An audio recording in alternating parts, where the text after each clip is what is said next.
Doctor साहब, ये तो आपने बड़े आसान अल्फाज में हमारे देखने वालों को और हमें समझा दिया कि टाइप 1 और टाइप 2 की डायबिटीज़ में एक्चुअली फ़र्क क्या है, पैंक्रियाज़ और इंसुलिन किस तरह से वो कल्प्रेट हो सकते हैं। अच्छा, अब अगर मैं मेन कल्प्रेट की बात करूँ और हम शुरू से ही पकड़ें कि उस पॉइंट पर जाएँ कि शुगर होने के अंदर जो मेन किरदार है वो क्या है?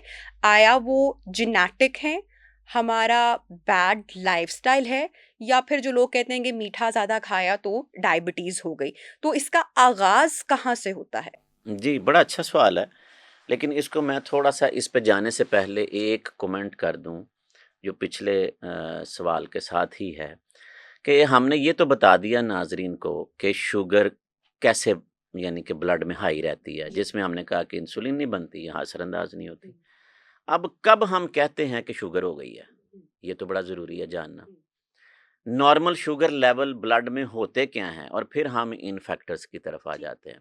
अगर किसी भी इंसान को सुबह खाली पेट जी, जो फास्टिंग हम ब्लड शुगर कहते हैं, अगर वो 126 से ज़्यादा निकल आए 126, जी, तो मतलब ये हुआ कि वो डायबिटिक है। हुँ, ये फास्टिंग के लेवल में नाज़रीन के लिए बयान कर रहा हूँ। घर में रैंडमली चेक करें, हुँ, किसी की फास्टिंग अगर 126 से ऊपर आ गई है, 140 आ गई, 130 आ गई, हुँ, 150 आ गई, तो वो डायबिटिक है। सही।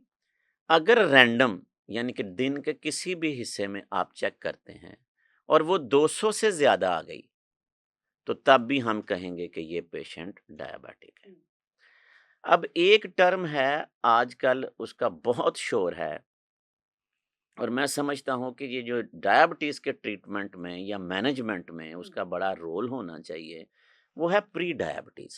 सही। ये एक ऐसा एरिया है हुँ, कि जो नॉर्मल लोगों से हुँ, और जिनको शुगर कन्फर्म हो गई है उनके दरमियान बीच में, वाला हिस्सा ओके। है। हुँ, अब नॉर्मल शुगर फास्टिंग 100 से नीचे रहनी चाहिए। 110 से आप कह दें कि नीचे रहनी चाहिए।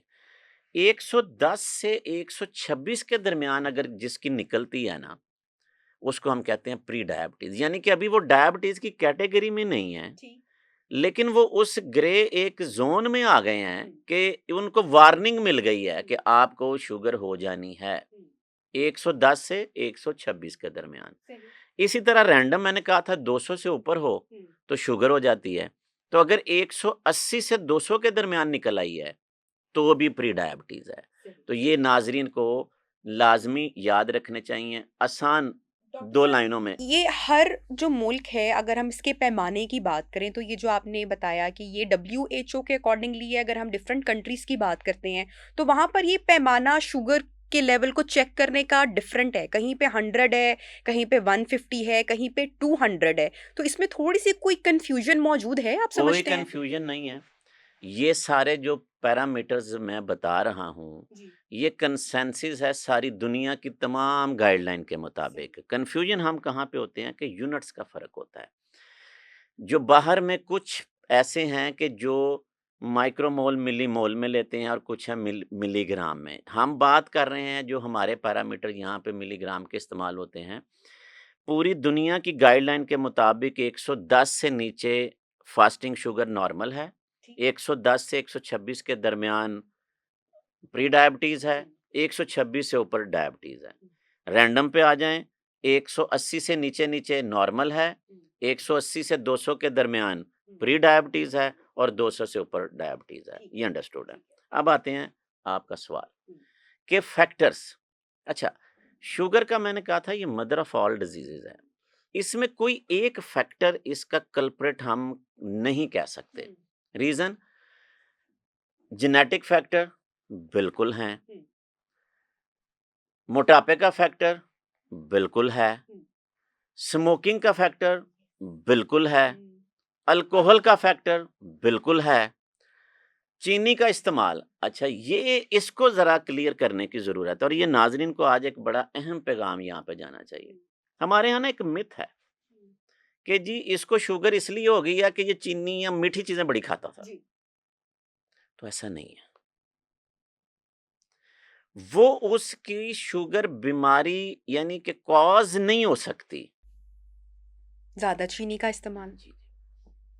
डायरेक्ट वो कॉज नहीं नहीं। बनती। अब कैसे होगा?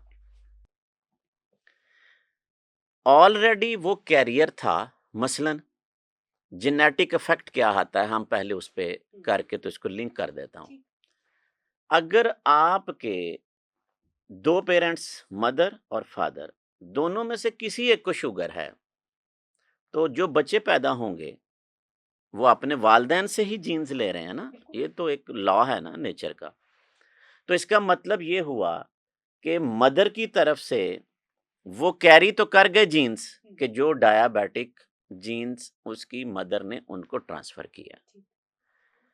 25% बच्चे जेनेटिक रूल के मुताबिक इम्कान है, plus minus always is there, तो वो डायबिटिक होंगे अगर सिंगल पेरेंट डायबिटिक है।